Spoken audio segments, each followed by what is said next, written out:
Hey guys, tonight we step softly across polished stone floors, past paper lanterns flickering low in the corners, and into the hush of a Tang Dynasty sleep chamber. The air is thick with sandalwood smoke and quiet anticipation. You brush aside a woven curtain and step into a small room, lined with embroidered silk cushions and linen-stuffed pillows. The ceiling arches gently, shaped like an inverted lotus leaf. Somewhere a water clock gurgles, marking the slow crawl toward midnight. You won't be texting, doom scrolling, or hitting snooze here. In fact, you probably wouldn't survive this place without at least 3 court attendants adjusting your bed angle, fluffing your dream pillow, and applying the appropriate herbal oil to your temples based on the lunar calendar. Ancient China didn't just tolerate sleep, it studied it, honored it, turned it into an art.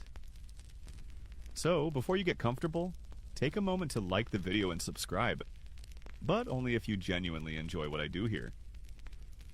And drop your location and local time in the comments. I love seeing where and when you're tuning in from. Now dim the lights, maybe turn on a fan for that soft background hum, and let's ease into tonight's journey together. You lie down on a silk coverlet stitched with cloud patterns and cranes in flight. The room smells faintly of osmanthus and old parchment. You're in a guest chamber used for sleep consultations. Yes, those were a thing. Wealthy families would commission private clinics to diagnose and guide their slumber. Not like a rushed therapist's office, but more like a spa meets astrology lab meets grandma's advice corner. Outside the window, moonlight dapples a courtyard garden. Peonies nod slowly in the breeze, and the sound of distant bamboo wind chimes plays like a lullaby for ghosts. In this chamber, you are not expected to do. You are expected to drift. Nearby sits a low lacquered table holding items that make your modern nightstand look like a chaotic junk pile.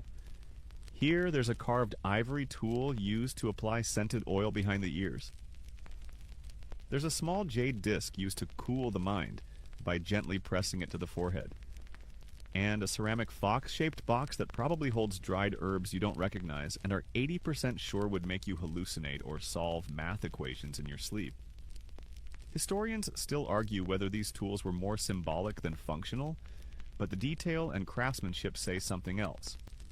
Sleep wasn't just necessary, it was sacred. Your sleep position? That mattered. People here followed something called the 8 harmonious postures, which basically told you how not to sleep like a rag doll. Each position had its own purpose. Side sleeping to encourage gentle dreams. Back sleeping for spiritual openness. Fetal curl for emotional recovery. One scroll even warned against crane neck pose, which we're guessing is the Tang equivalent of falling asleep hunched over your laptop. And pillows. Not fluffy, saggy afterthought like today. They were serious business. You're now resting your head on a linen-stuffed rectangular block stitched with calming mantras. Pillows were chosen based on season, ailment, even mood. Porcelain for summer heat. Bamboo for anxious hearts. Silk for vivid dreaming. One fringe theory even suggested that placing certain minerals inside pillows could ward off nightmares. Jade, for example, was believed to cool the fire of restless thoughts. There was also the scent factor. The chamber's walls were likely treated with plant resins to subtly perfume the air, like living inside an herbal vaporizer. During sleep consultations, doctors would ask what smells visited your dreams. If you dreamt of oranges, you might be prescribed a citrus-soaked sachet. If you dreamed of nothing but charcoal and shadows, they might switch you to peony root and mugwort. You shift slightly and realize even the quilt has a weight to it. A reassuring heaviness designed to mimic the pressure of being embraced. Weighted blankets before they were a TikTok trend, and now the lights dim further. Not by switch, but by slow-burning oil lamps fading with purpose. Your eyes follow the silhouettes dancing on the rice paper walls.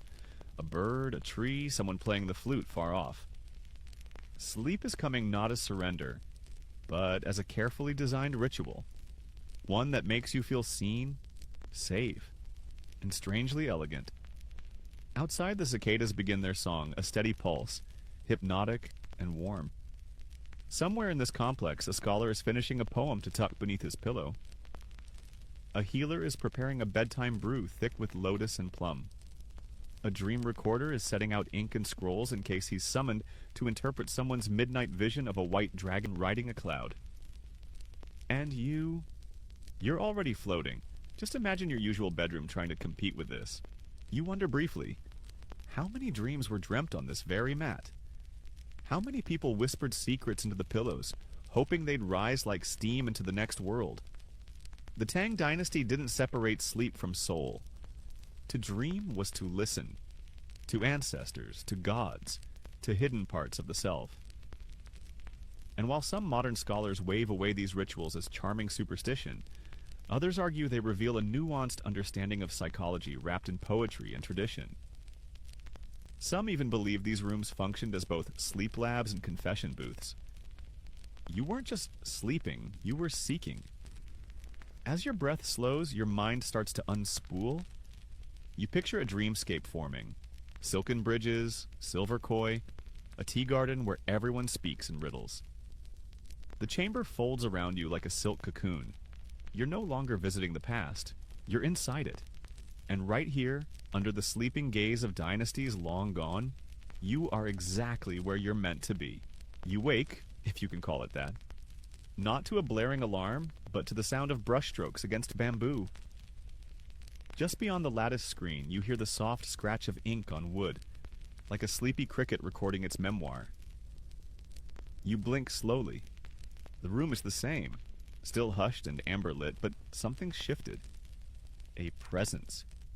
You rise, push aside the gauze curtain, and step barefoot into a quieter chamber, where one very tired boy is trying very hard not to fall asleep while doing his job. Meet the Dreamkeeper's apprentice. He's about 12, or maybe 17. It's hard to tell through the cloud of sleep deprivation and honor-bound anxiety clinging to him like a damp cloak. You can almost hear his inner monologue. Don't smudge the characters, don't drool on the bamboo. Please, no more dreams about fish. He's seated at a low desk, surrounded by scrolls that resemble flattened reeds, each one etched with meticulously painted dream records. His job? To record the dreams of others, nobles, monks, merchants who could afford such services. You'd think it was glamorous, maybe a little mystical, but really it's a lot of staying awake, squinting at symbols, and trying not to get flicked in the forehead by his sleepy but ever-watchful master who, at the moment, is snoring gently in a corner. This master, gray-bearded and wrapped in a robe that smells of ink and old tea, has likely been interpreting dreams for decades. He claims to have once diagnosed a noblewoman's pregnancy based solely on her dream of falling pomegranates.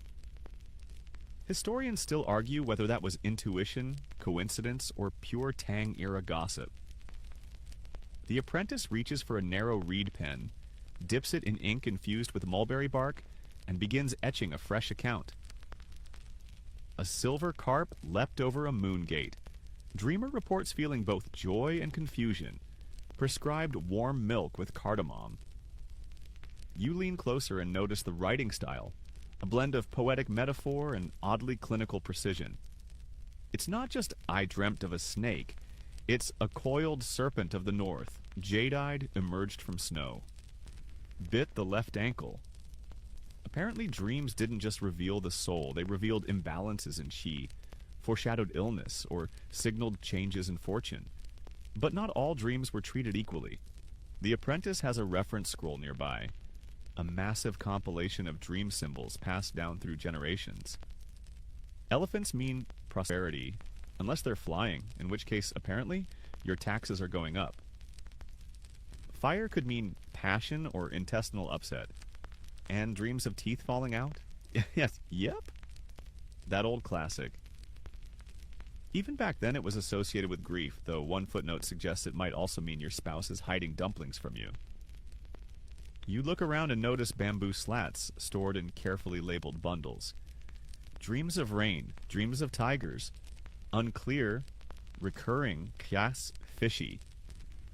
One pile is simply labeled Dreams of Government Officials, which sounds like the world's least relaxing bedtime storybook. And yet, this wasn't a sideshow. This was science in its own mystical way. People believed the soul could leave the body during sleep, exploring realms where ancestors and spirits lingered. That belief came with responsibility. If your dream self wandered, you'd better document where it went. Dreams could be evidence in court. Yes, court. There's one anecdote about a high-ranking official who dreamt he was chased by a red-eyed donkey. The emperor's advisors interpreted it as a sign of betrayal, leading to a full investigation. Spoiler, the donkey was innocent. Fringe tidbit? Dream theft. That's right, some ancient texts warn of spiritual tricksters who could steal your dreams while you slept. Kind of like ancient sleep hackers. The apprentice keeps a charm tucked in his sleeve, small, made of copper, and pressed with a turtle sigil, said to protect him from dream burglars. Is it effective? Unclear, but he hasn't reported any missing dreams. Yet. He pauses to rub his eyes. You can tell he's longing to crawl onto one of the nearby mats and let himself slip into his own dream. But apprentices rarely wrote down their dreams.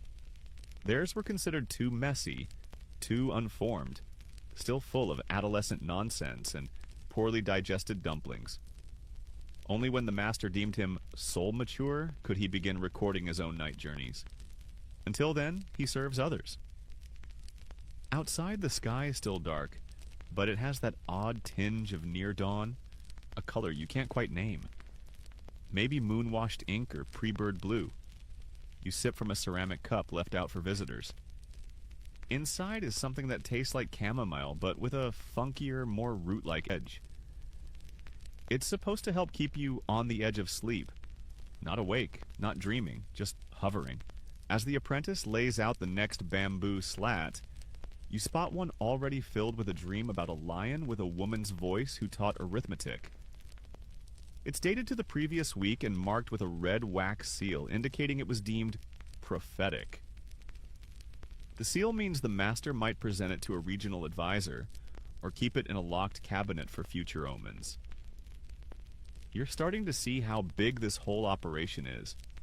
The apprentice isn't just taking notes. He's feeding into a centuries-long project, a collective unconscious given form. Historians are still divided on whether these scrolls were ever meant for wide public reading, or if they were more like personal sleep diaries kept under spiritual lock and key. The apprentice finally leans back, stretching with a long yawn. He catches your gaze, not startled, just sleepy, and mutters something that sounds like dreams are heavier than they look. You nod, silently agreeing. There's a weight to all of this, a kind of sacred tiredness. As the master stirs and grunts, the apprentice scrambles to look busy, quickly brushing a new character onto the page. It translates roughly to fog, though given his mood it might also mean, I need a nap. You step away, leaving him to his sleepy vigil, back through the curtain into your own chamber. You lie down, feeling the strange comfort of knowing your dreams too would have been studied, sorted, and perhaps whispered about behind a lacquered screen.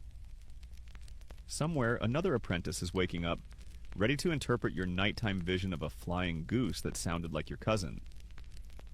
Sleep is serious here, but also weirdly delightful, and that's exactly how it should be. You're now deep inside the Forbidden City, though you wouldn't know it by the stillness. Gone are the bustling corridors of palace life. No shouts from court officials, no clack of embroidered boots on polished stone. Just a long corridor bathed in moonlight and muffled by heavy silence. And at the end of it, a room you probably weren't supposed to find. This is the Emperor's nap chamber. The door doesn't creak, of course, it whispers. It knows not to disturb the sacred act taking place within. You step in, and it feels like entering a temple, but not one built for gods. No incense, no chanting, just layer after layer of thick curtains, smooth jade tiles, and quiet authority. Everything here says sleep is power. The Emperor is not present, you don't get that lucky, but the room tells his story all the same. The bed is massive, raised high like a throne, surrounded by folding screens painted with drifting clouds and cranes mid-flight. An overhead canopy muffles even the sound of breath. This isn't just a place to sleep. It's a strategy room for the subconscious, a tactical bedchamber, an imperial dream tank. You stand still, suddenly aware that you're witnessing something few ever did, the inner workings of royal slumber. During the Ming and Qing dynasties especially, sleep was scheduled for emperors. Yes, napping had a slot on the daily docket, right after graciously accept tribute, and just before get yelled at by senior ministers. And these naps weren't left to chance. A special official known as the sleep attendant, we're not kidding, oversaw the environment. Temperature was measured using water bowls. Sound levels were adjusted with silk tapestries hung at precise angles. A physician would check pulse points before and after just to make sure the emperor didn't dream of rebellion or worse, stomach cramps. One mainstream historical account even describes an emperor who had dream anxiety. He reportedly avoided napping without his trusted dream interpreter seated in the next room. If anything vivid or ominous occurred, the interpreter was woken up and asked to translate it before tea was served. Some advisors weren't allowed in court meetings unless the emperor's nap had been successful. Try using that as an excuse at your next staff meeting.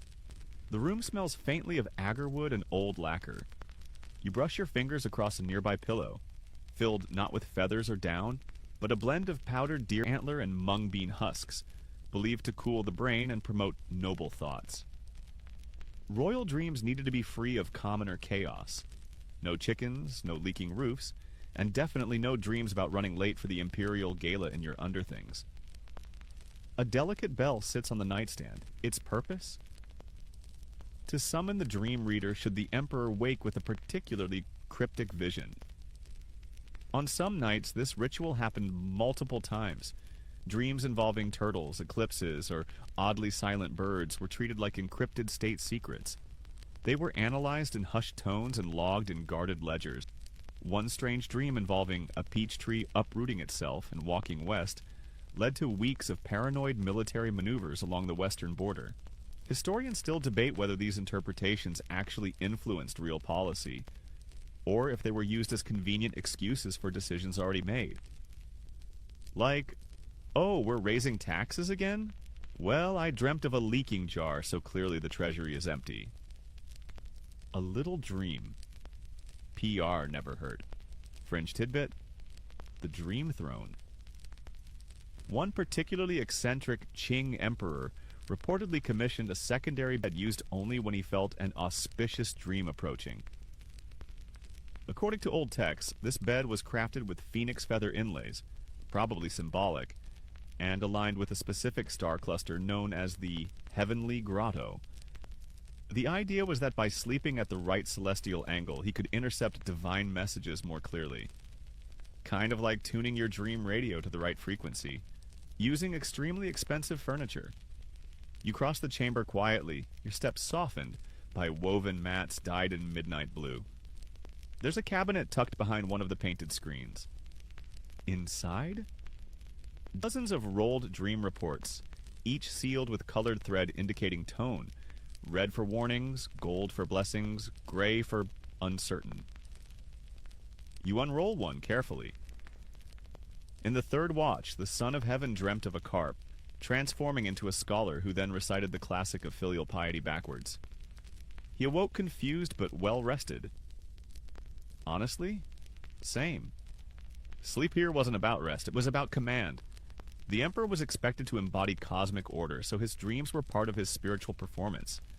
If his sleep was chaotic, the world might be too. It sounds intense, but in a way, it's oddly flattering. Imagine your 2 p.m. nap determining the fate of an entire dynasty. You sit briefly on a silk cushion and feel its cool weight settle around you. A breeze curls in through a carved screen, stirring the incense just enough to make the shadows flicker. You wonder how many emperors dreamed here. How many woke with a start, gasping from visions of floods or phoenixes, and wondered, what now? Not all were believers, of course. Some emperors dismissed dreams entirely, called them mind dust, and warned against interpreting shadows. But even they had sleep chambers designed like temples. Even they surrounded themselves with silence and scent. Because whether or not you believed in dreams, you knew their power. You leave the room slowly, stepping back into the corridor with the careful grace of someone leaving an altar. The door eases shut behind you, sealing away centuries of royal sleep. And as you walk back toward your own borrowed chamber, you can't help but think, maybe there's something noble in your sleep too. Maybe every dream you forget was still part of something bigger, a quiet echo of a world that once believed sleep was the most important thing a person could do. You drift back into the night air, through a courtyard tangled with moonlight and low-humming lanterns, until your feet find their way down a corridor lined with stone lions and willow shadows. You don't remember choosing this path. It feels more like it chose you. And at the end of it waits the Dream Manual Pavilion. It's not grand, not imperial, but it hums with importance. A squat building with sloped eaves and ivy crawling up its wooden bones, this place once held 1,000 secrets about the mind's midnight theater. Its windows are closed, but light pulses from within, soft, golden, bookish. You slide the door open like a polite ghost. Inside, it smells like parchment and pine soot. The shelves curve like waves, hugging the room in quiet stacks of knowledge. This is where the dream manuals lived. Handwritten, annotated, revised across centuries by scholars, monks, physicians, and the occasional drama-prone mystic. You run your finger along the edge of a scroll. It's brittle but sure of itself, like a librarian who's seen some things. You ease one open. The first characters leap at you in elegant brushstrokes. The classic of dream symmetries. You try to read slowly. To dream of ascending stairs brings elevation. To descend suggests loss. If the stairs are broken, perhaps delay one's travel plans. It's part folk wisdom, part diagnostic tool, part poetry. You love how casually it drops life advice between metaphors, like a fortune cookie that took itself to grad school. These manuals weren't for idle reading. They were guidebooks, yes, but also used in court cases, healing practices, matchmaking, and military decision-making. Dreamt of a bleeding peach? Better cancel that wedding. These interpretations had weight. Entire households paused to consult the scrolls when someone dreamed of fire or a pale horse. A bad dream could mean a wronged ancestor. A good one? That your recently deceased uncle was finally chilling in paradise. One famous manual, The Forest of Dreams, cataloged over 2,000 recurring dream types, everything from dragons to sneezing monkeys to being buried in lacquer. Some interpretations are direct. To dream of water overflowing a basin suggests financial trouble. Others are so cryptic, they almost loop back into clarity. If you see a man with 3 eyebrows, fortune comes disguised. Honestly, that tracks. Fringe tidbit incoming. One manual contains an entire section on dreams involving paper. Yes, paper. Ripped paper, folded paper, eating paper, paper catching fire. It's believed that during the Song Dynasty's boom in bureaucracy, paper dreams spiked. Probably because half the population was stressed out about civil service exams. Historians still argue whether this spike was genuinely mystical, or just the early signs of test anxiety and statewide insomnia. You slide out another scroll, this one labeled simply, Visions in the Hour of the Rat. A side note explains that dreams between 11 p.m. and 1 a.m., the rat hour, were considered the most potent, as the boundary between worlds thinned and the spirit could wander farthest. Dreams from this window were kept in special ink, preserved more carefully, and often decoded using planetary charts. You pause to imagine it. A scholar hunched over a table at midnight, cross-referencing a man's dream of bamboo forest with Mars location in the sky. The result? A decision to delay grain shipments by 2 weeks. That's some impressive dream-based logistics.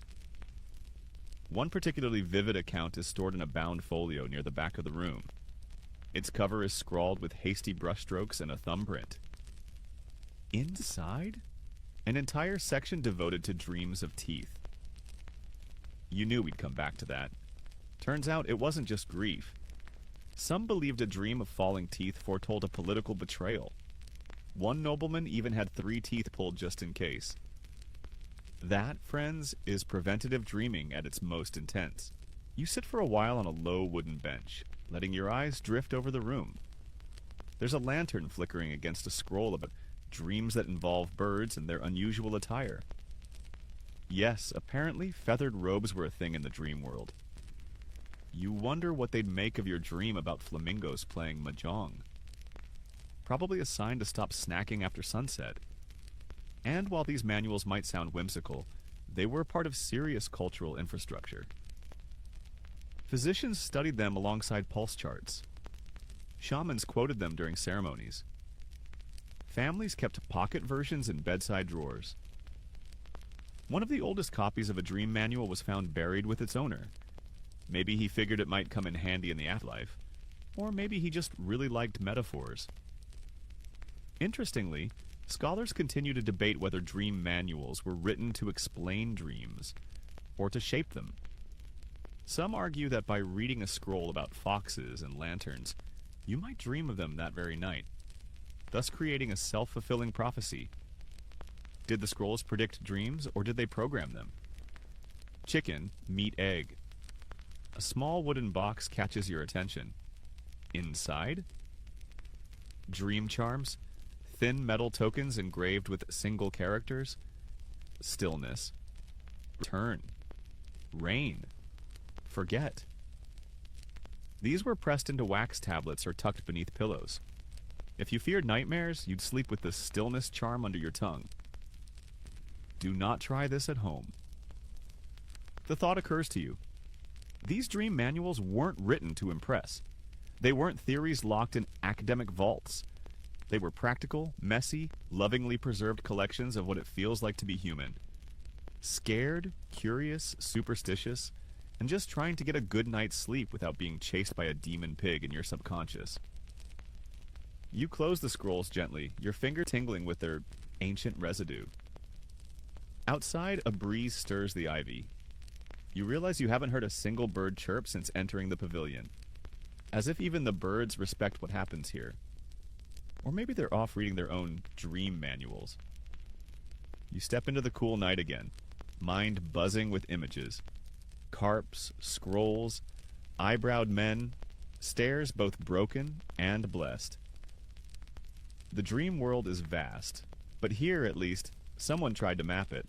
Your feet crunch softly along a gravel path now, the night pressing in comfortably around your shoulders like a weighted blanket.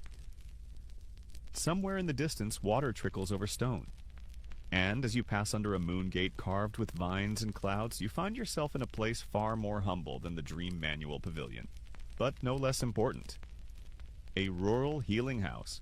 The thatched roof sags slightly in the middle. Its walls are simple clay and timber. There's no gold leaf here, no lacquered scrolls or imperial symbols. Just the quiet creak of bamboo in the wind and the warm smell of herbal poultices. You step inside. This is where the common folk slept off their fevers, dreams, and sometimes their worries. And here's the twist. Even these humble clinics treated sleep as medicine. You see a mat on the floor, woven from reed and lined with cotton. Beside it is a worn wooden table stacked with little drawers. Each one is labeled in a hurried hand. Mugwort, goji bark, dried lotus, powdered ginseng. A mortar and pestle sits nearby, still flecked with something green. This wasn't a place to escape your dreams. It was a place to talk about them. Decode them. Use them. Traditional Chinese medicine viewed dreams as more than mental clutter. They were diagnostic tools, messages from your inner organs whispered in metaphor. If you dreamt of flying, the heart might be overstimulated. If you dreamed of heavy rain, the spleen could be out of balance. And if you dreamt of arguing with your ancestors, well, maybe lay off the pepper sauce at dinner. Physicians, real ones, not just shamans, were trained to read these signals. The ancient medical text Huangdi Neijing, the Yellow Emperor's inner classic, goes deep into this. It says dreams aren't just products of the mind, but reflect imbalances in the flow of qi. the life energy that runs through you like a very polite, invisible subway system. Historians still argue whether sleep in rural clinics was actually restorative or just the only free thing available. But anecdotal evidence shows people lined up for these treatments. Poor families might travel for days to get a diagnosis based on a recurring nightmare like, "Hello, yes, my cousin has dreamt of falling into a well 6 nights in a row, and we're concerned he's about to propose to the wrong person." Now, for your fringe fact, some healers kept dream maps. These were hand-painted diagrams of the human body showing how specific organs might create specific dream themes. Dream of climbing a mountain? Kidney imbalance? Dream of being chased? Liver heat? Dream of turning into a bird and yelling at people in classical Chinese? Okay, that might just be stress. One tattered map on the wall near you shows a figure with colors flowing through its body. Red streaks in the chest, cool blue around the feet. Tiny handwritten notes suggest treatments. A strong dream of fire might be treated with mulberry leaves, soaked overnight and applied to the soles of the feet. A dream of endless stairs. Again with the stairs. Might mean restless chi. Best treated with licorice root and a short nap facing northeast. The best part? These clinics treated sleep as a social experience. You didn't hide your nightmares, you brought them in, laid them out like symptoms. Some clinics had dream gathering, where patients and physicians would share dream experiences around the fire, wrapped in blankets, sipping medicinal broth. Somewhere between group therapy and spooky story hour, it turned into one of the more comforting scenes in rural medical history. You wander into the back room of the clinic and find several narrow cots, each with a simple wool blanket and a jade charm strung over the pillow. The charms aren't decorative, they're calibrated. The jade has been chosen for its cooling energy and carved with characters meant to calm the Shen, the spirit. One says, "Quiet mind," another says, "Return to root." You lie down on one just for a moment and let yourself imagine being one of the villagers here. Sick, maybe, or just deeply tired, and finding peace in the slow logic of this place. No beeping machines, no flickering fluorescents, just herbal steam, warm hands, and someone writing down your strange dream about the goose that turned into your father. One dusty record tucked under a table leg describes a patient, a woman in her 70s, who kept dreaming of red shoes. Every night, same dream. Red shoes walking away from her down a narrow alley. Eventually, the physician determined this represented a long-ignored grief. She had lost her daughter years ago and never spoken of it. The treatment? Not a potion, not acupuncture. He gave her a ritual, a tea made of chrysanthemum and sweet flag, and a soft chant to recite before bed. The dream stopped 2 weeks later. Coincidence? Possibly. Healing? Definitely. You return to the front room and catch sight of something charming. A child's dream journal, half burned around the edges, likely tossed in the stove and rescued at the last second. Its cover is scrawled with crooked characters and drawings of pigs and hats. Inside, entries like, "Last night I was a tree, then a frog, then I ate soup with the moon." Very good. Honestly, same. The doctor's notes beside it show he took it seriously. He'd written, "Fire dreams 2 nights in a row. Might be lung heat. Reduced chili at dinner." There's something deeply endearing about this. The way even the most surreal jellyfish-colored dreams were gently cradled in the hands of a healer who thought, yes, this matters. Of course, not all clinics were this serene. Some had multiple patients snoring in the same room, chickens outside, one herbalist frantically boiling 3 different teas at once. But the core belief held strong, that sleep was not passive, that dreams weren't just chaos, they were data, emotion, sometimes even premonition, and sleep itself was an active treatment. You step outside again into the now deeper night. Stars blink lazily overhead. The breeze carries the scent of sandalwood and fresh rain. The clinic behind you glows faintly, a tiny house of stories stitched from sleep and herbs, And you feel it again. That sensation that somewhere in this old system of wood and wind and dream logic, you've started to slow, to soften, maybe even to heal. The earth beneath your feet shifts subtly as you step beyond the rural clinic. The gravel becomes smoother, the air heavier with incense and pine resin. You're climbing now, a gentle path winding uphill beneath the quiet watch of cedar trees. Lanterns swing gently from hooked posts, their light pooling like gold ink across the stones. Something higher awaits, something older. You reach the entrance of a mountaintop monastery carved into the cliffs like it grew there. Monks once walked here in bare feet, heads shaved, robes whispering around their ankles. You can almost hear them still. The whole mountain seems to breathe with memory. This isn't just a spiritual place. It was once a hub of elite sleep philosophy. You duck beneath the low archway and enter a chamber bathed in the mellow glow of oil lamps. The walls are covered in faded murals, celestial landscapes, swirling clouds, and tall, inscrutable deities watching from starry thrones. And in the center, resting on a perfectly square platform of stone and wood, is the dream incubation bed. Yes, that was a thing. This wasn't your average sleeping spot. The bed was elevated, often surrounded by charms, herbs, and polished stones arranged in precise mandalas.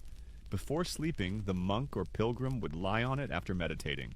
For hours, sometimes days, chanting quietly, fasting, drinking only teas infused with mugwort, astragalus, or even powdered pearl. Why? Because this was sacred sleep, not just for rest, but to invoke visions. Some practitioners believe that dreams, properly induced, could offer direct access to wisdom. Not metaphor, not diagnosis. Answers.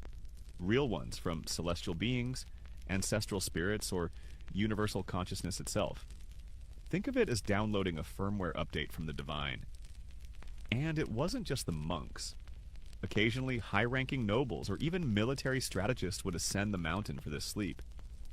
Historians still argue whether one general's sudden retreat during a major campaign came after a dream he had right here.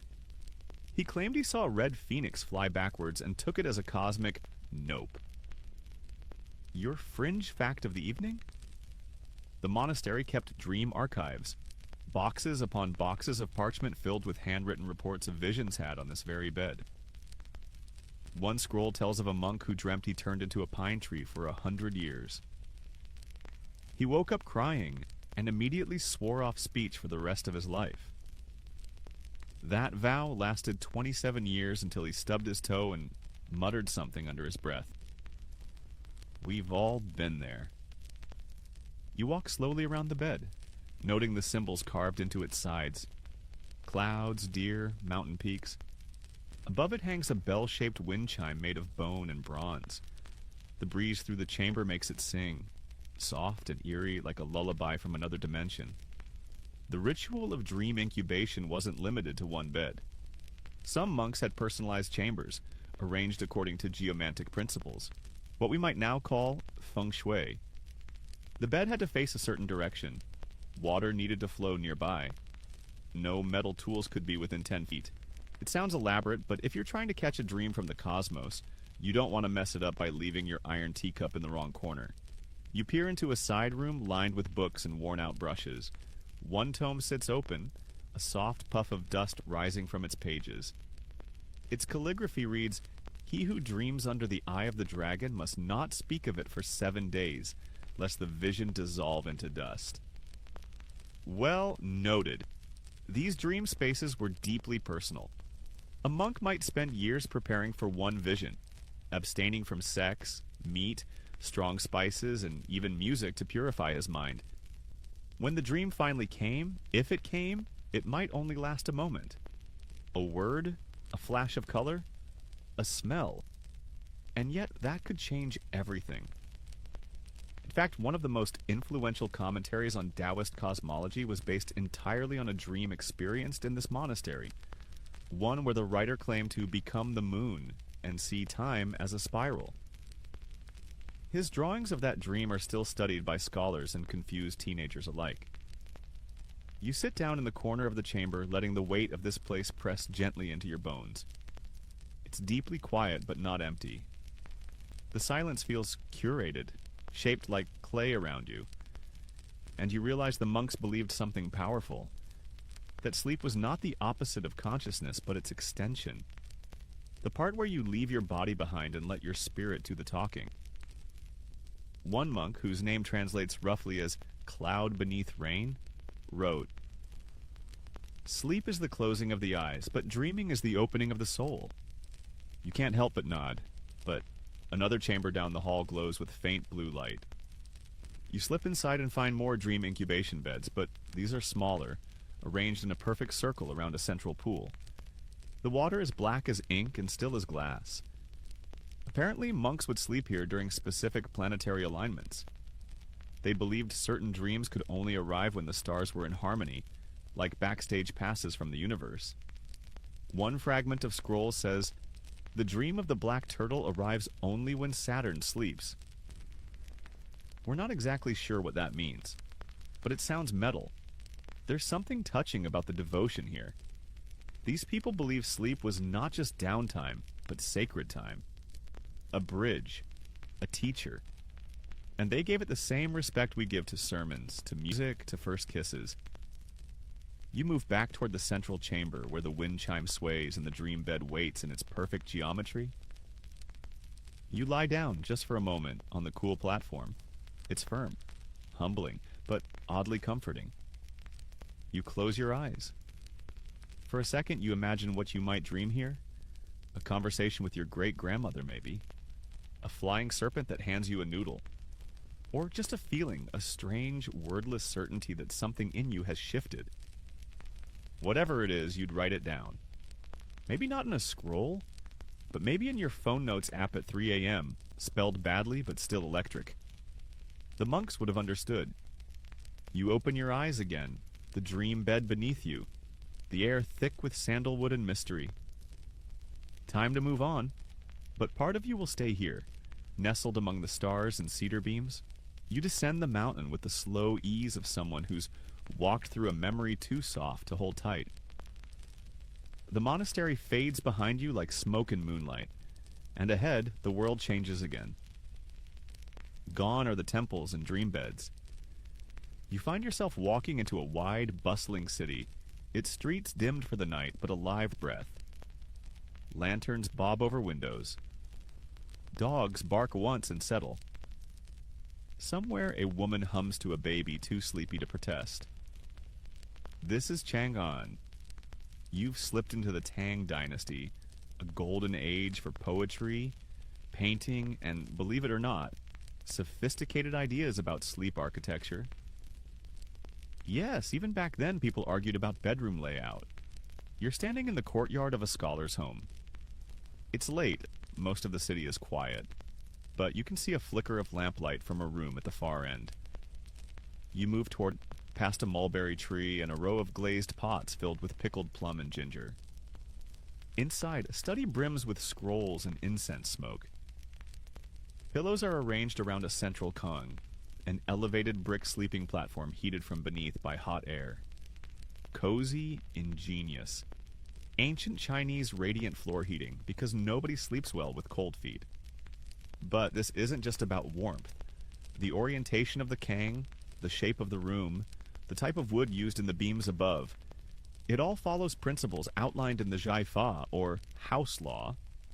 This set of geomantic rules determined how spaces should be designed for good sleep, better health, and favorable dreams.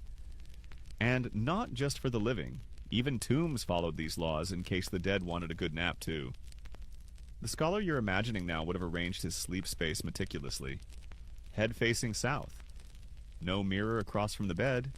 No dried chili peppers hanging nearby. Those were believed to stir the fire element and provoke nightmares. The pillow? Not too soft. Often made of ceramic or jade, believe it or not. Sleep was serious business. You didn't just flop onto whatever pile of blankets you had lying around. Historians still argue whether these arrangements had measurable effects, or if everyone was just really into interior design mixed with cosmic anxiety. But considering how elaborate these blueprints were, you can't help but feel the intention behind them was deeply human. The desire for peace. Here's a fun fringe tidbit. Dream theft was a legitimate fear in some Tang circles. People believed that certain configurations or certain cursed objects in the room could allow spirits or even rivals to siphon off your dreams. To counter this, people hung bundles of garlic, plum branches, or small mirrors etched with spells over their doors. One popular charm read, "Return to sender with interest." Now, let's talk about beds themselves. They weren't just platforms, they were often miniature fortresses, draped in gauzy curtains to keep out bugs, spirits, and, if we're honest, nosy relatives. Some even had secret compartments underneath for dream-related tools. Scrolls, stones, or in some cases, dried lizard tails. Why lizard tails? Unclear. Historians have theories. You don't want to hear them before bed. One preserved Tang-era bedroom shows silk-embroidered sleep robes folded precisely at the foot of the bed, with slippers facing east. The bedding was light in summer, heavy in winter, always scented. Lavender, jasmine, or bitter orange, depending on what dreams you were aiming for.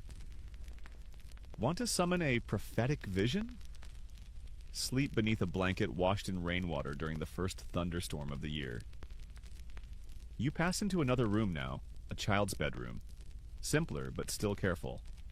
A carved headboard shaped like a dragon's open mouth. Jade beads above the cradle. A small red pouch tucked under the mattress with dried lotus seeds and a single copper coin. This was the dream safe. A charm bundle meant to protect children from night terrors and wandering spirits. The open scholarly debate here, whether these rituals genuinely affected the quality or content of dreams, or if the very act of creating a protective space simply calmed the mind enough to invite peaceful sleep. Some researchers argue it's the physical object that holds power.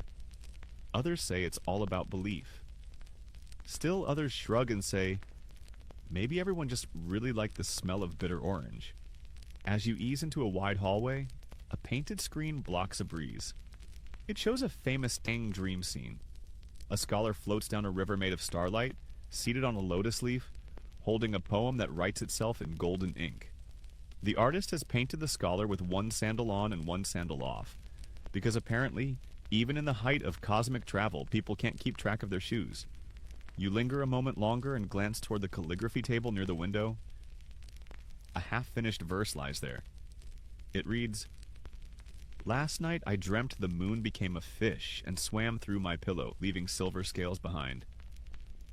Tang poets were obsessed with dreams. Some believed they were portals, others metaphors, and a few, possibly insomniacs, just thought they were excellent writing prompts. Dream poetry even became a courtly pastime. A nobleman might challenge his guest to dream something worth writing down, and then judge the results over tea. The prize? Usually more tea. Back in the bedroom, you lie down on the Kong, letting the residual warmth wrap around your limbs. You stare up at the painted ceiling beams. Blue and gold clouds, stylized phoenixes, delicate cranes. The bed doesn't creak. The silence here is cultivated, the air barely moving. Everything feels arranged to hold sleep gently in two hands. You understand now that sleep in this culture wasn't just rest, it was alignment. With the stars, with nature, with your own body. You weren't just knocking out for a few hours, you were tuning in. You shut your eyes, just briefly, and imagine what it would be like to live in a time where sleep had a blueprint. Where the shape of your room mattered. Where each night was a kind of ritual. A quiet slide into another layer of existence. Not just something you put off until your eyes burn, and if you dreamed of a fish swimming through your pillow, well, you'd write it down, you'd tell someone. Maybe even win a prize for it. You stretch as you rise from the warm Kang, your body reluctant to leave the comfort of that carefully composed Tang Dynasty sleep sanctuary. But curiosity, bless it, nudges you onward. Down winding alleys and through painted wooden gates, the city of Chang'an fades behind you. Lanterns give way to moonlight. Cobblestone paths become dirt again, and you begin to smell smoke, pine, and something earthy. maybe wet rice paper or dried citrus peel. You're entering a rural apothecary's home. It's humble but proud. A thatched roof overhead, bundles of herbs hanging like leafy chandeliers. You duck through the low door frame into a long, warm room. It smells like old books, camphor and candied ginger. And sitting right in the middle of the floor is what you came for. A sleep recipe manual. Yes, recipes. But not for food, for dreams. You settle beside it, cross-legged on a straw mat. The book is handmade, pages bound with string and speckled, with tiny pressed petals. Its title in deep black strokes. Instructions for harmonious slumber and gentle visions. Catchy. These manuals weren't rare in their time. Known as Mengshu or dream books, they were often handwritten by herbalists, monks, or curious scholars who wanted to experiment with shaping the content and quality of their sleep. You turn a few pages, fingers brushing over faint diagrams, where to press on your foot before bed to encourage peaceful dreams, which teas to brew for prophetic visions, what charms to hang if you want to avoid dreaming altogether, maybe because you saw a ghost once and politely declined further visits. Your mainstream fact of the evening: mugwort was a major player in ancient Chinese dream-inducing pharmacology. This spiky little herb known as ai yi was burned like incense, brewed into tea, or even stuffed into sleep pillows. And yes, those were a thing too. Dream pillows. Let that one settle in. They weren't soft, fluffy affairs. Instead, they were stuffed with dried herbs tailored to your sleep goals. Want romance? Rose petals and longan. Want clarity? Chrysanthemum and mint. Want to finally stop dreaming about that guy from the tofu stall who ghosted you in 714 CE? Maybe toss in some valerian root and salt. You crack a smile as you imagine some groggy scholar angrily adjusting his dream pillow and muttering, "No tofu man tonight." Historians still argue whether these pillows had pharmacological effects or if it was mostly psychosomatic. But either way, they worked well enough and got popular enough that wealthy families commissioned ornate versions made from embroidered silk or porcelain, with herb sachets hidden inside carved compartments. Kind of like a mix between a throw pillow and a sleep spell. The dream manuals also offer some weirder advice. One section describes how to use crushed pearl mixed with plum wine before bed to encourage dreams of distant ancestors. Another suggests lying on your left side while listening to wind chimes to invoke visions of birds and flying. One recipe recommends a 3-day diet of only cucumbers and rice, followed by a nap under a sandalwood tree. Fringe fact? Some dream manuals caution against sleeping near cats. Not because of allergies, because they supposedly walk between dreams and might accidentally pull your soul out with them. Whether that's charming or terrifying is kind of up to you. Nearby, you spot a faded silk tapestry on the wall. It shows a woman sleeping beside a river, her hair drifting out behind her like a black current. Above her, her dream floats, a white fox dancing with a scholar on a moon bridge. You don't need a manual to know this one's symbolic. The fox in Chinese lore often represents transformation, and sometimes seduction, mischief, or even spirit possession. And that's the other thing. Dreams weren't just considered helpful, they were also risky. Too vivid, too frequent, or too weird, and someone might say you were being visited. Or worse, leaving your body while you slept. Which was great if you were a trained monk seeking enlightenment. Less great if you were a baker who just wanted to stop dreaming about arguing with his bread. You flip another page in the manual. A chart appears.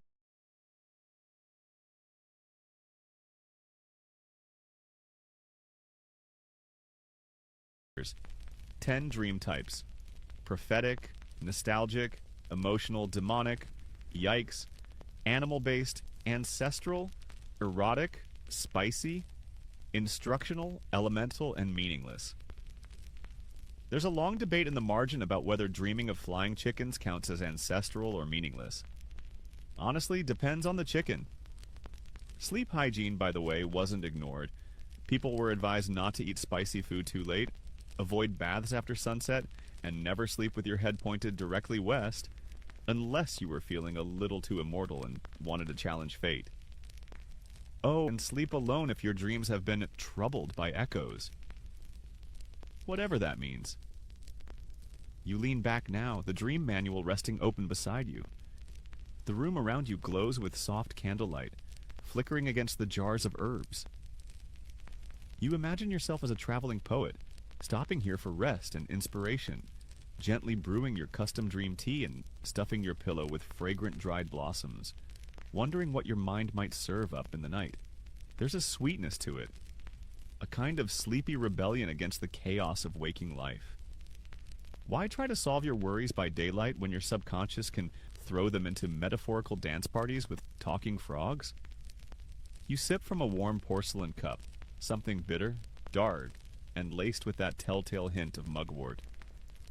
It tastes like ancient forests and forgotten memories. You lie back, surrounded by gentle herbal scents, the book still open beside you, and in that moment, you understand. Ancient dream manuals weren't just instructions. They were hopes, prayers with footnotes, an attempt to make sense of the world by wandering deeper into it. You close your eyes. Maybe tonight you'll dream of walking through a mountain of stars, or meeting an old version of yourself beneath a cherry tree, sipping tea and laughing like you've known each other forever. Maybe you'll dream of foxes. Or maybe, just maybe, you'll sleep deeply enough to remember nothing at all. You stir from your herb-scented dreams and roll quietly onto your side, still lingering in the candlelit afterglow of that apothecary's room. The dream manual lies half-closed near your elbow, and the faintest hint of mugwort still hums at the edges of your senses. But now the scenery begins to shift again, gently like clouds rearranging themselves behind your eyes. Your body doesn't move, but the world does. Walls evaporate, and suddenly you're drifting into the courtyard of a much larger estate. A winding path of smooth stones crunches softly beneath your feet. Moonlight spills over finely raked sand in swirling patterns. Bonsai trees stand like tiny guardians in ceramic trays. And at the far end of the garden, you spot a pavilion, its silk curtains drifting in a wind you can't feel. Inside that pavilion, a physician. And not just any physician. This is a sleep doctor, though she wouldn't have called herself that. In the Song Dynasty, practitioners of medicine began to consider sleep not just a side effect of health, but a vital diagnostic tool. You sit cross-legged in the pavilion with her, the night brushing against your skin like cool silk. She leans over a scroll and makes notes with an ink brush, dipping it slowly, methodically between words. And as she speaks softly to a patient beside her, a young man with dark circles under his eyes, you listen. This is where sleep becomes medicine. Your mainstream fact for the night, the Song Dynasty, 960 to 1279 CE, was the first period in Chinese history where medical texts explicitly categorized different kinds of insomnia and sleep disorders. They didn't just treat sleeplessness as a vague complaint anymore. It became a symptom with defined patterns, causes, and, most importantly, prescriptions. This physician is consulting the Taiping Sheng Hui Feng, an enormous medical compendium commissioned by the imperial court. Within its thousands of pages, remedies for poor sleep, restless dreams, excessive sleeping, sleepwalking, and even dream-induced fatigue, where people would wake up feeling exhausted from their dreams. Imagine telling your boss that you're too tired because you fought a dragon in your dreams all night.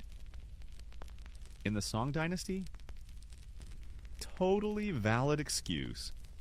The good doctor here checks her patient's pulse, not just one, but 6 locations, using 3 fingers on each wrist. This pulse diagnosis technique helped determine which organ systems were unbalanced. And according to Chinese medical theory, each organ governs different aspects of sleep. Your liver? That's responsible for dream clarity and emotional processing. The heart governs the spirit and determines whether dreams are chaotic or calm. The spleen keeps your thoughts grounded so you don't dream about falling into bottomless wells or, worse, showing up to a Confucian exam naked. As she works, she prescribes an herbal mix called Swan Zhao Ren Tang, sour jujube seed decoction, still used today for insomnia. It's a blend of 5 herbs, aimed at calming the heart and nourishing yin energy. Translation? It helps your brain shut up at 3 a.m. Fringe tidbit time. Some song physicians believe that wind, yes, wind, was a cause of disturbed sleep. Not the breeze itself, but an internal form of wind that could rise through the body, stirring the mind and scattering the soul. They called it wind invasion. The cure? Warm foods, sleep masks soaked in chrysanthemum tea, and, bizarrely, wearing red silk around your ankles. Bright colors helped anchor your energy, kind of like fashion-forward dream seatbelts. Historians still argue whether this internal wind metaphor was poetic, practical, or just plain paranoid. But considering how much of song medicine worked through analogies, like fire rising or dampness pulling, it made sense in context. And besides, you can't argue with how nice a red silk anklet feels. The physician now lights a small cone of incense beside her patient. Not for mood, for medicine. This is a diagnostic incense, one that reacts subtly to the breath of the person sleeping beside it. If the smoke curls smoothly, the lungs are balanced. If it spirals or sputters, she knows to adjust her prescription. Imagine using scented smoke to check your vitals. Take that, Fitbit. The young man lies down on a padded mat. He wears a thin linen robe, a sachet of calming herbs tucked under his pillow. She watches him drift off, making notes as his breath deepens, the candlelight fluttering along the walls like sleepy fireflies. And you? You just sit there, soaking it in. Sleep is a diagnostic art. Sleep is a tool. Sleep is something that leaves fingerprints on the body. Outside the pavilion, a small bell chimes in the wind. And in the quiet, you remember a line from another song-era text. To sleep well is to return gently to the self. You wander through the rest of the estate, rooms dimly lit with lanterns and moonglow. A few family members sleep with calming stones placed on their chests, polished jade or hematite, said to anchor the soul during REM sleep. Others use spirit-calming combs, carved from sandalwood and brushed gently through the hair before bed to draw out anxious energy. One scholar sleeps on a slanted board, head higher than the feet, to prevent dreams from pooling in the heart. Another prefers a circular bed, believing that sharp corners trap qi and cause fragmented sleep. The sleep hacks were endless. Some drank mulberry wine. Some soaked their feet in hot water and mint. Others avoided reading poetry before bed to keep the mind from spiraling into imaginary debates with dead authors. Relatable.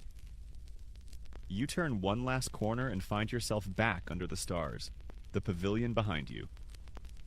A warm breeze carries the scent of sandalwood and ink, and you think, maybe we haven't changed all that much. We still wrestle with restless thoughts, we still crave deep rest, and we still whisper wishes to the dark, hoping that sleep brings not just escape, but understanding. The pavilion fades like a lingering dream, slipping away into soft mist as your steps carry you onward through a forest, washed in moonlight. The earth beneath your feet is mossy and silent, and somewhere in the distance a slow stream hums its lullaby. You pass under ancient trees, their roots coiled like sleeping dragons, until the trees thin out, and there it is, a dualist monastery. Not one of golden grandeur, but of worn stone and polished wood, tucked against the side of a mountain that practically breathes serenity. You approach slowly, drawn by the flickering glow of oil lamps lining a narrow corridor. Inside, the scent is warm and grounding, old incense, dusted scrolls, and mountain air. And then you hear it, breathing, steady, synchronized, as if the entire monastery is inhaling and exhaling as one. Welcome to a place where sleep is sacred. The Taoist monks here didn't just sleep to rest, they slept as part of a practice. You sit down quietly on a woven mat as a group of them begin their nightly ritual. Not exactly bedtime prayers, more like coordinated energy balancing. And no, this isn't your average light some candles and fluff your pillow routine. Tonight's mainstream fact: Taoist practitioners in early medieval and Tang dynasties developed detailed nighttime meditation rituals designed to align with specific hours of the night, each one linked to a bodily organ and a cosmic force. From 11 p.m. to 1 a.m., for example, the time of the gallbladder, monks would lie on their right side and visualize a green light spiraling down their spine. From 1 to 3 a.m., when the liver was most active, they'd imagine that same green light pooling in the belly like liquid jade. These weren't just visualizations for relaxation. They were diagnostic tools, energy work, and, according to some, gateways to astral projection. You know, casually leaving your body to go have a little cosmic wander, no big deal. You lie down on a mat, mimicking the monk's posture. The floor is firm but warm. One monk, an elder with eyebrows like frosted wings, chants in a voice so low it's more like a hum. And just like that, the lines between your physical body and the space around you begin to blur. According to Taoist texts, sleep was a form of alchemy. By breathing slowly and emptying the mind, a practitioner could refine the spirit during slumber, just as an alchemist refined base metals into gold. One scroll even suggested that dreams were the laboratory of the inner world, which, depending on the night, could mean discovering immortality, or reliving that time you tripped over a goat in public. Your fringe fact for tonight: some Taoist monks trained themselves to wake up briefly every 2 hours during sleep to perform micro-meditations. They believed this interrupted dreaming at key energetic intervals and allowed the spirit to resettle itself into the correct meridian pathways. Sleep tracker who? This wasn't random wakefulness. It was mapped to the flow of qi through the body. One midnight alarm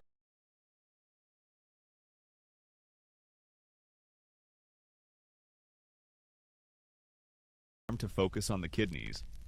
One for the heart, one for the spleen. Kind of like sacred snooze buttons.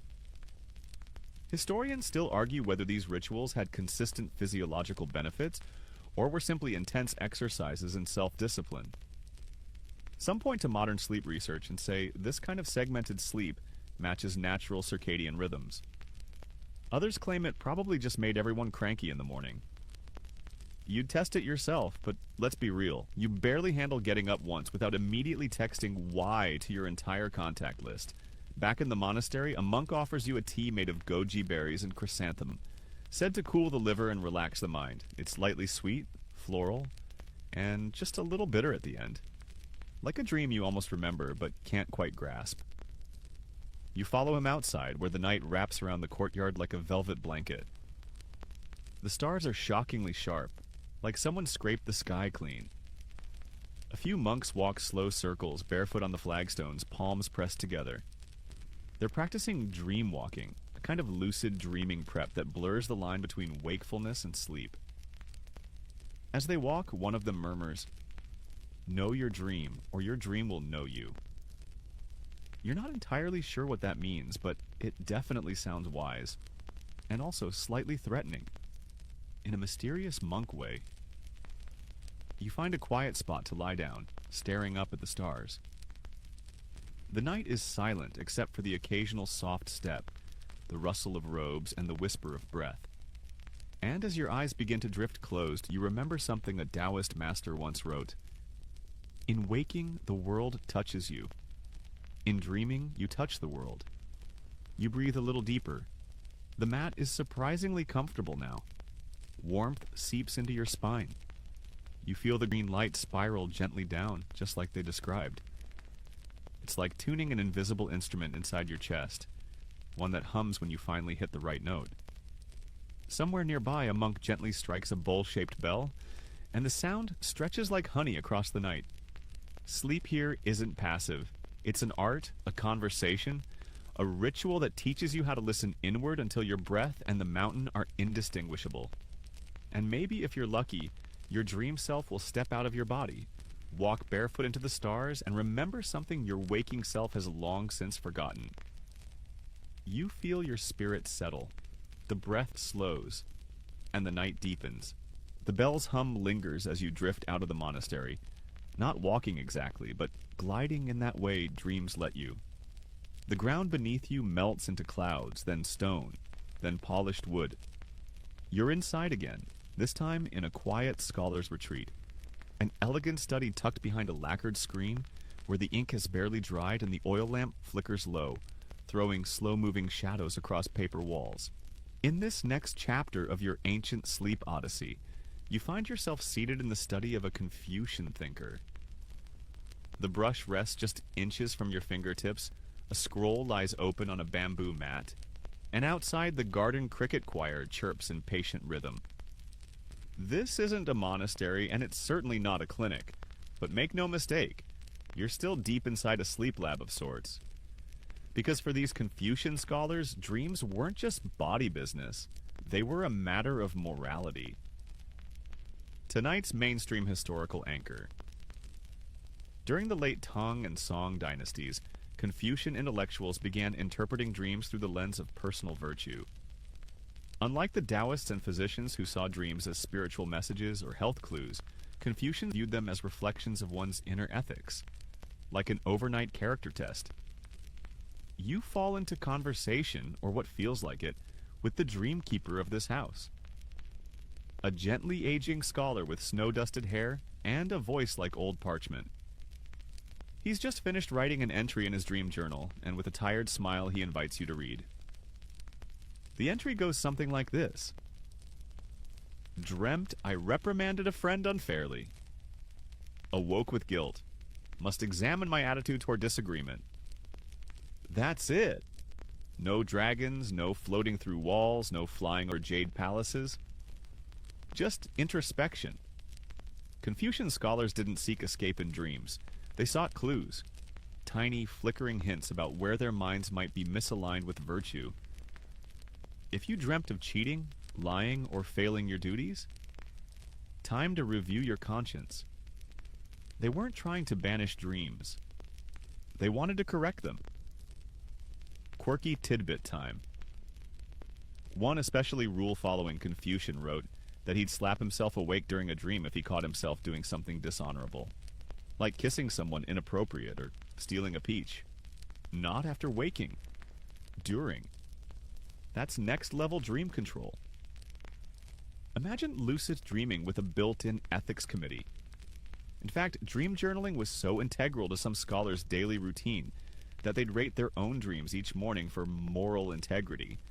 Not dream quality, not plotline, just whether they upheld social harmony. Imagine reviewing your dream like a performance review. Dreamt I yelled at my cousin.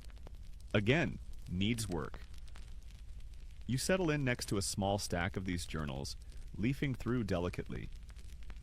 Most dreams involve everyday events, visiting relatives, teaching students, writing poetry, but each one is followed by a personal reflection. Did I act honorably? Was I fair? Did I honor my elders even in sleep? And here's where the philosophical knot tightens. Historians still argue whether these Confucian dreams were literal experiences or literary devices. Some scholars suggest the dreams were embellished to serve as moral case studies. Others argue that these dreams were genuinely recorded each morning, offering real glimpses into the subconscious minds of medieval men, trying very hard not to disappoint their ancestors. Either way, the emotional tension is real. You read one final entry before setting the scroll down. Dreamt I wore my father's robes and lectured a crowd. Awoken shame. I am not yet ready. Poof. Even your dreams are giving you imposter syndrome. But it wasn't all shame spirals. Some Confucian thinkers believed that a virtuous person would naturally dream of clarity. Clean rivers, open skies, harmonious gatherings. And indeed, one of the journals you browse has this serene line. Dreamt of clear water flowing through white reeds. Felt peace. May my mind remain thus. So if your dreams were chaotic, filled with argument or confusion, that was your subconscious nudging you to recalibrate. The mind, after all, was a moral mirror. The scholar beside you offers you a cup of fo tai root tea, brewed to strengthen memory and still the mind before bed. It's earthy, slightly sweet, and hums in your chest like a cello note. He motions toward the writing desk and hands you a brush. You hesitate, but then begin. You write your own dream journal entry. Maybe it's about a strange floating temple, or arguing with a cat in formal robes, or wandering through a sleep clinic filled with dream-analyzing physicians and incense bowls. Whatever it is, you close with one line. May I wake with gentleness and walk in balance. Outside the retreat, the night air is dense with the perfume of late-blooming gardenias. Crickets chirp in clusters, their music falling into the rhythm of your breath. And you realize something. Confucian sleep wasn't about control or escape. It was about becoming a better person. Slowly, silently, even while unconscious. Even your dream self was expected to grow. You lie down one last time on the polished wood floor, head resting on a low, lacquered headrest. A traditional pillow that's more aesthetic than comfortable.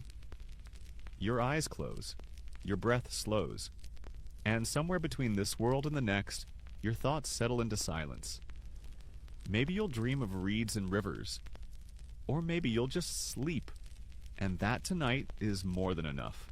You awaken, or half awaken, in a place that feels familiar, though you can't say why. There's a quiet rustle of fabric, the creak of bamboo, and the unmistakable scent of fresh ink mingled with warm candle wax. The walls here are lined with scrolls, not ones you'd find in a Confucian study or a Taoist sanctuary, but something stranger, looser, more dreamlike. This is where the poets sleep. You're in the sleeping quarters of an ancient Chinese poetry guild. Yes, that was a thing, and even here, in their most intimate hours, poetry wasn't far behind. As you tuck yourself into a thin linen sheet on a low wooden cot, someone nearby mumbles in their sleep. The moon fell through my roof and landed in my tea. Sounds about right. Tonight's mainstream historical nugget. During the Tang Dynasty, often called the Golden Age of Chinese poetry, poets like Li Bai, Du Fu, and Meng Haoran not only wrote about dreams, but often in dreams. Some even claim that their best verses came to them while they slept. Li Bai, the beloved wild spirit of the Tang era, famously described dreams as drifting on wine among the stars. He once wrote that he visited the moon in his sleep and traded verses with ghosts. Whether or not he actually dreamed it doesn't really matter. What mattered was that he made the dream feel more real than reality. You peek at a scroll lying beside your pillow. It's written in a sleepy scrawl and starts mid-thought. Last night I met my shadow under plum blossoms. It asked me why I stayed awake. There's no moral to that line. No medical insight, just wonder. Quirky detail of the night. Some poets slept with small brushes and inkstones near their beds. Not for dramatic effect, though it is dramatic, but because they claimed inspiration often arrived during dreams, and they had only moments upon waking to capture it. Kind of like the ancient version of grabbing your notes app at 3 a.m. to write time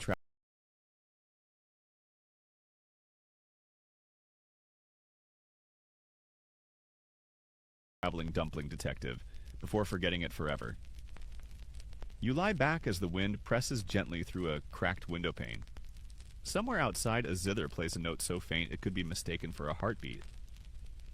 A figure, possibly real, possibly dreamt, sits nearby, writing with sleepy precision. Every few minutes, they stop to whisper the line aloud, tasting it like a fruit. There was a time, they say, when an emperor demanded dream poems from his court writers. Write what the spirit shows you, or risk offending the unseen. The result was a burst of surreal verses. Sleeping dragons beneath waterfalls, palaces made of dew, and lovers who turned into paper lanterns as dawn broke. And here's our scholarly debate for the section. Historians still argue whether the dream poem tradition was genuinely fueled by nocturnal visions, or if these artists were simply using the dream motif as a license to be weirder, freer, more experimental. Were they dreaming these poems, or just saying they were? You roll onto your side, and for a moment, you can hear Levi laughing. Maybe at the critics, maybe at himself. Maybe just because he liked how the moon looked in a cup of wine. You imagine him scribbling in the dark, half drunk, completely enchanted, murmuring, "We sleep in the waking world, and wake only when we dream." There's a certain freedom in that. While doctors tracked dreams for diagnosis, and monks for enlightenment, and Confucian scholars for moral reflection, these poets, they just followed the mystery. Let the images lead. Trusted nonsense to make sense.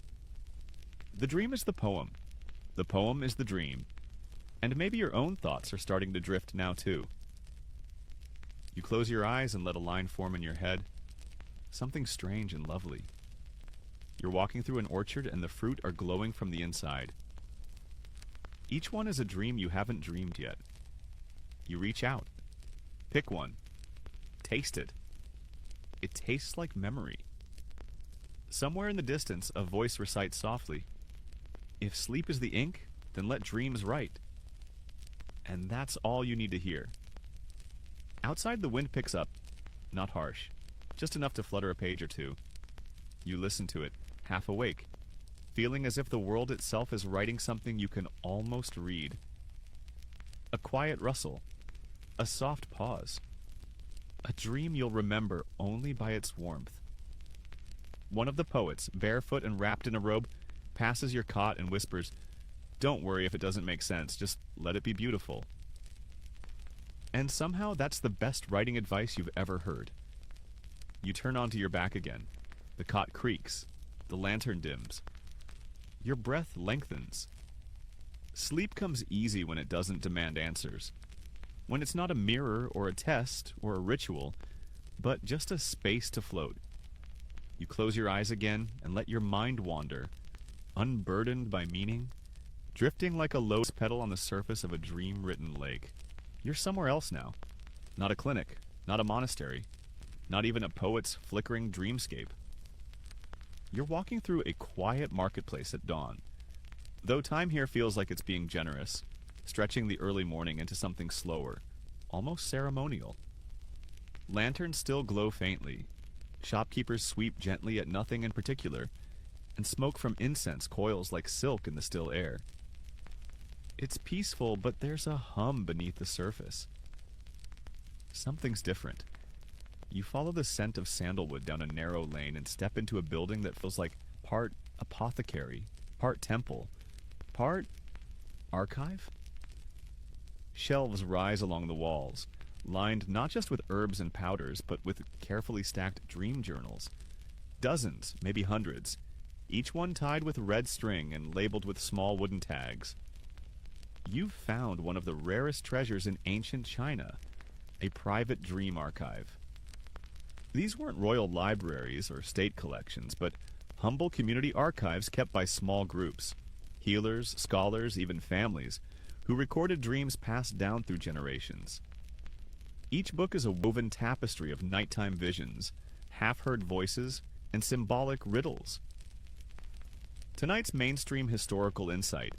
In certain regions of Song and Yuan, Dynasty China, particularly in remote scholarly communities, people believed dreams could be inherited, both the symbols and the meaning. Families sometimes passed dream interpretations through generations, treating them as spiritual heirlooms. A dream of a red bird or a broken mirror might carry a very specific warning, because great-grandfather once dreamed the same thing before a flood. And here's your quirky tidbit for this chapter. In one village, it was believed that 3 people in a household dreamed of fire in the same week. The dream itself could ignite a literal flame, usually somewhere strange, like a rice bin or behind a statue.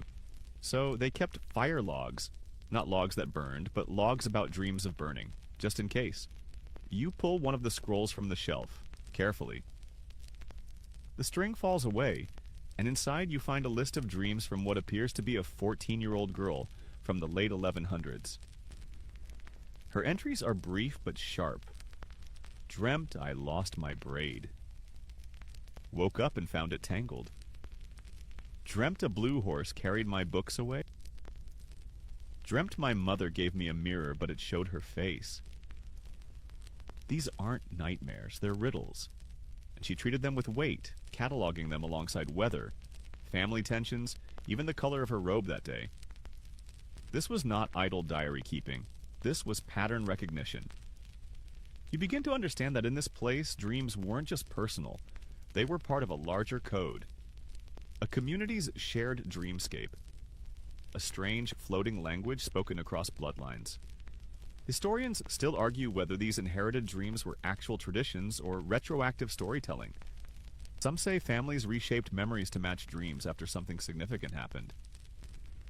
Others suggest that keeping dream records altered how future generations experienced their own dreams, sort of like planting the seed of expectation. You lean back against one of the wooden beams, your eyes adjusting to the dusty golden light. Across the room, a woman is adding a new scroll to the shelf. She glances over and smiles softly as if to say, "Yes, this is for the future too." In a way, this whole archive is a form of dreaming forward, passing not just interpretations, but the value of paying attention. It's as if every generation is saying, "Remember your dreams. One day, they might remember you back."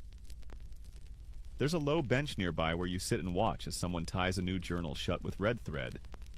It's such a small action, but it feels ceremonial. You notice that several journals are organized by dream themes: water, animals, teeth, flight. One section is labeled simply, "Returning Ancestors." You leaf through one. Dozens of entries begin the same way. Dreamt grandmother returned. Said I was forgetting the rice. Dreamt father came back to fix the door latch. Told me not to sell the ox. Dreamt uncle smiled but said nothing. His hands smelled of ink. You can't help but smile. It's part ghost story, part therapy, part cultural GPS.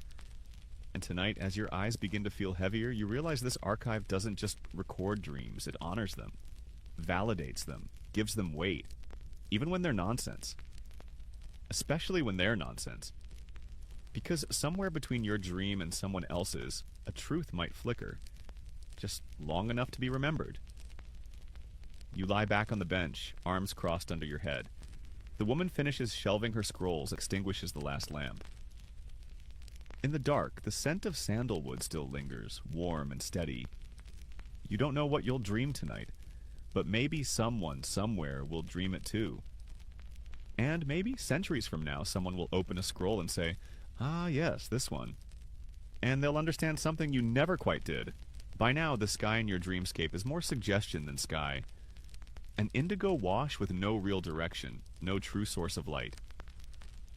You move forward, though the ground beneath you has stopped pretending to be solid. It's just dream stuff. The air hums with possibility. You arrive in a garden, not carefully pruned, but wildly alive. Bamboo leans at reckless angles. Moss coats winding stones. A small waterfall murmurs to itself. And at the garden's edge, tucked behind a curtain of weeping willow branches, sits a structure that looks like a study, but breathes like a lung. It's a private sleep chamber built for lucid dreaming.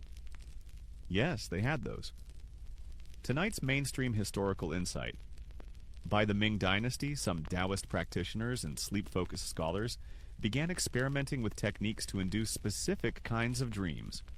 What we'd now call lucid dreaming.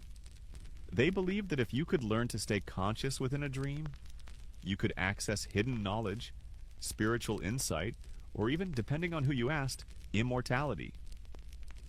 Step inside this chamber. It's spare, clean, but not empty. Everything in the room has a job. The floor is soft, woven matting, padded at the edges to cradle you like a petal. A low brazier releases a carefully timed curl of smoke infused with wild jujube and mugwort, two herbs thought to strengthen shen, or spirit. And in the corner, barely visible, hangs a dream bell. It's light enough to ring if your breathing pattern changes too suddenly. A subtle way to keep your awareness inside the dream. Quirky detail time. Some dreamers use silk-wrapped pebbles placed near their temples to induce sleep pressure. A slight discomfort that served as a tether between waking and dream states. If the pressure disappeared in the dream, it was a clue. You're dreaming. Sort of like a reality check, ancient edition. You lie down on the cushioned mat. A young man, likely a novice dream traveler, sits beside you, whispering a soft script designed to be memorized and repeated as you fall asleep.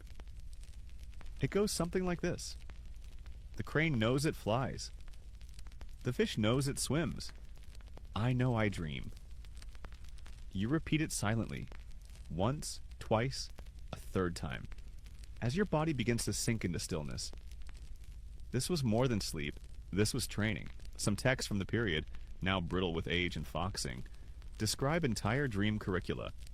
Exercises to perform within a dream, symbols to seek out, challenges to overcome. Fly over water, walk through fire, find the hidden door. Each task, once accomplished, was believed to strengthen your consciousness, expand your spiritual capacity. Historians still debate whether this was mysticism or very early proto-psychology. Some argue these practices had no real scientific base and were purely spiritual rituals. Others see in them the roots of modern sleep science, self-awareness training, memory imprinting, even lucid dream induction techniques remarkably similar to those used today. But lying here, none of that really matters. What matters is how deliberate it all is. This isn't a nap. This is a doorway. And you're standing in the threshold. The novice beside you continues to whisper, I dream gently. I wake gently. I remain. His tone is steady, like waves in a shallow bay. You feel his words ripple through you, and then, quite suddenly, you are floating. Not metaphorically, not symbolically. Your body is still in the chamber, but your dreaming self, rises. Softly. Silently. You look down and see the mat, the novice, the flickering brazier. You can smell the smoke, but now it smells like rain. You can hear the bell, but now it rings like a bird. You're in the dream, and you know it. For a moment, you feel invincible. You try flying. Easy. Breathing underwater. Child's play. Walking through the garden's stone walls like mist. But then the dream resists. A strange figure appears, not threatening, not even fully visible, just present, watching. And you remember something from the scrolls. The purpose isn't to control the dream, it's to observe it clearly. You lower yourself gently to the dream ground and bow to the figure. It bows back. There is no conversation, but you feel a truth exchanged, a sort of silent agreement. I see you. You see me. Let's keep going. You spend what feels like hours, or moments, walking this lucid landscape. You pick a plum from a tree and taste only light. You cup your hands in a stream, and they fill with memories. You hear your own voice, but it's coming from a stone. It's all real, and it's all dream. Eventually, the figure dissolves. The garden fades. The dream grows thin, and you return. Eyes flutter open. The novice is still sitting there watching with patient pride. He smiles, sensing your awareness. You've done it. Walked the bridge between worlds and come back intact. He pours you a small cup of tea. Bitter. Earthy. Grounding. You drink it in silence. And as the last of the smoke drifts from the brazier, you feel something settle in you, not knowledge exactly, but presence. Like you've seen a part of yourself you forgot was there. Maybe that's all lucid dreaming really is. Not some mystical skill or esoteric performance, but a way of remembering that you're always dreaming, just a little. You walk back through the garden slowly. The willow branches part for you. The sky is still that indigo suggestion. You don't know if you'll dream lucidly again. But you know how it felt, and that feeling is yours to keep. It's yours. The air has thickened now. Not in a heavy way, but in that slow, molasses kind of softness that comes right before dawn. Somewhere nearby, a rooster probably thinks about waking up, but even it hesitates, sensing that this moment isn't meant to be broken just yet. You've been traveling for hours through clinics and temples, poems and scrolls, gardens of the mind and chambers of the soul, and now, here at the edge of it all, there is silence. But not the empty kind, the full kind. You find yourself back in a quiet village, the kind that appears in dreams only after you've earned it. Lanterns sway gently on hooks. Trees shimmer with a silver coat of dew. A few villagers sleep openly on shaded verandas, breathing with the calm of people who trust their sleep to do its work. And you're guided to one final space. Not a clinic, not a sanctuary, just a room with a low bed, a folded blanket, and a single open window where the breeze has clearly been waiting for you. You step inside. You know this is the end of your journey, not in the dramatic, closing the book kind of way, but in the sleepy, toe-curling, I'll remember this in the morning, maybe kind of way. You lie down, not because you're told to, not because it's time, but because every part of you knows the rhythm now, knows how to settle. Let's look at tonight's final mainstream historical insight. In some corners of ancient China, especially under the later dynasties, sleep was considered not merely a biological need or even a spiritual practice, but a political act. Scholars believed that true rest, deep, deliberate, and unhindered by duty, was something only a free person could claim. Sleep was autonomy. Think about that. To rest well was not laziness, it was resistance. It was self-possession. It meant your mind wasn't chained to the noise of the outside world. You owned your sleep, and in that, you owned yourself. And for our final fringe detail, there were once traveling dream interpreters who wandered from village to village. Not healers or monks, just soft-spoken men and women with good memory and a flair for riddles. For a small bowl of rice and a night's shelter, they'd sit at your table and ask, "Tell me what you saw." Then they'd close their eyes and offer meanings that might change your entire season. One story claims that a single whispered interpretation ended a feud between two rival families. Another says a dream interpreter warned a farmer to move his pigs before the mountain rains, and saved his entire village. Whether they were prophets, poets, or just really good listeners, no one knows. Historians still argue whether these dream interpreters truly influenced lives or simply gave shape to what people already knew deep down. Maybe it was all just narrative comfort. Or maybe, like dreams themselves, it only mattered if you believed it mattered. You listen now to your own breath, the soft hush of fabric against your skin, the night pressing gently against the window. Someone nearby sighs in their sleep, a good sigh. You smile without moving. Maybe the dream interpreters were right. Maybe meaning doesn't need to be proven. Maybe it just needs to be felt. You pull the blanket over your legs. It smells faintly of cedar and dried jasmine.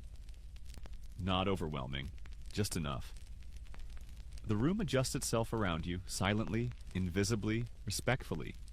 And as your body grows heavier, your mind grows lighter.